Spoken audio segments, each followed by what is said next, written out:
નમસ્કાર નમસ્કાર નમસ્કાર વિદ્યાર્થી મિત્રો 10 સ્માર્ટ લર્નર ચેનલમાં આપનું સ્વાગત છે।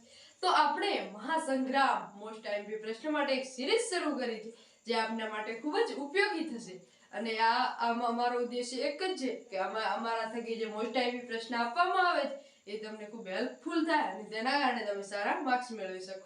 તો આજે ધોરણ 9 વિજ્ઞાન આપણી આસપાસમાં દ્રવ્યો જે ચેપ્ટર નંબર 2 છે તેના મોસ્ટ આઈએમપી પ્રશ્ન 2 ગુણના પ્રશ્ન તફાવત આપો સમાંગ અને વિષમાંગ મિશ્રણ। તો સમાંગ અને વિષમાંગ મિશ્રણનો તફાવત આપવાનો છે। તો સમાંગ મિશ્રણ એટલે એક સમાન સંઘટન ધરાવતું મિશ્રણ એટલે સમાંગ મિશ્રણ અને વિષમાંગ મિશ્રણ એટલે અસમાન જે એક સમાન ન હોય તે અસમાન સંઘટન ધરાવતું મિશ્રણ એટલે વિષમાંગ મિશ્રણ। અને ઉદાહરણ લખવાનું સમાંગ મિશ્રણનું કે મીઠું અને પાણી ને વિષમાંગમાં જ્યારે મીઠું અને લાકડા ન હોય આવા એક બે ઉદાહરણ લખી શકીએ અને બીજા બે ત્રણ મુદ્દા લખો એટલે ટોટલ 4 મુદ્દા લખો એટલે 2 માર્ક્સ તો મળી જ જાય। અને બીજો પ્રશ્ન છે સંતૃપ્ત અને અસંતૃપ્ત દ્રાવણ કોને કહે છે। સંતૃપ્ત અને અસંતૃપ્તની વ્યાખ્યા તે દ્રાવણની વ્યાખ્યા આપવાની છે। અને ત્રીજો પ્રશ્ન છે અર્ધધાતુ તત્વ એટલે શું તેના બે ઉદાહરણ આપો। અર્ધધાતુ તત્વ એટલે ધાતુ અને અધાતુ વચ્ચેના ગુણધર્મો ધરાવે તેને અર્ધધાતુ કહે છે। અર્ધધાતુના ઉદાહરણ બોરોન, સિલિકોન, જર્મેનિયમ જે આપણા પાઠ્યપુસ્તકમાં 3 ઉદાહરણ તે પૈકી કોઈ પણ 2 લખો તો પૂરા માર્ક્સ મળી જાય અને વ્યાખ્યા લખવાની। અને ચોથો પ્રશ્ન છે મિશ્ર ધાતુ વિશે નોંધ લખો।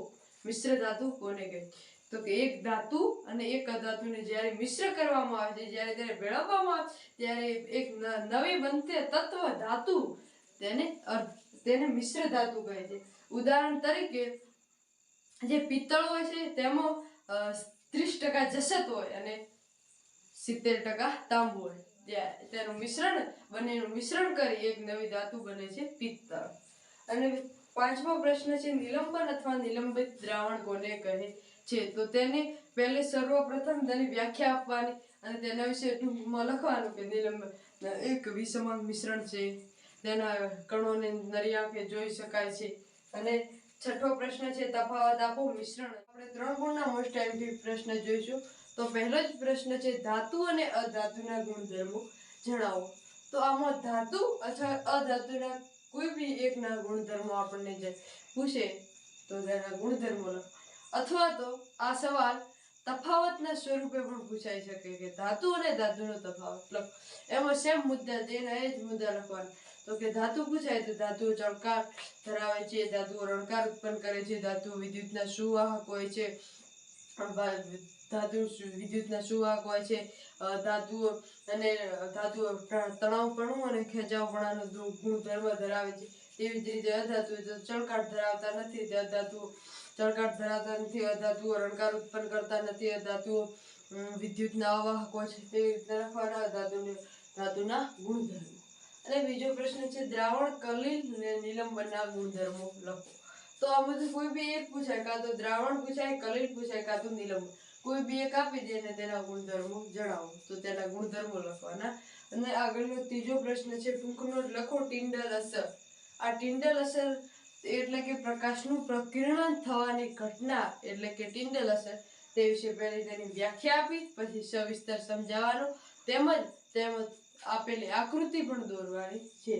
અને ચોથો પ્રશ્ન છે ચા બનાવવા માટે તમે કયા કયા પગલાં લેશો। દ્રાવણ, દ્રાવક, દ્રાવ્ય, અદ્રાવ્ય, ગાળણ અને અવશેષો જેવા શબ્દોનો ઉપયોગ કરો।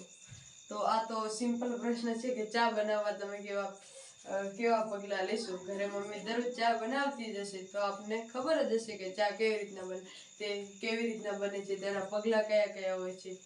અને એમાં તો આપણે દ્રાવણ, દ્રાવક, દ્રાવ્ય, અદ્રાવ્ય આવા શબ્દોની પહેલી તો ખબર હોવી જોઈએ કે આ દ્રાવક કોને કહે છે, દ્રાવ્ય કોને કહે છે, દ્રાવણ કોને કહે છે તો આપણે આસાનીથી આ લખીશું।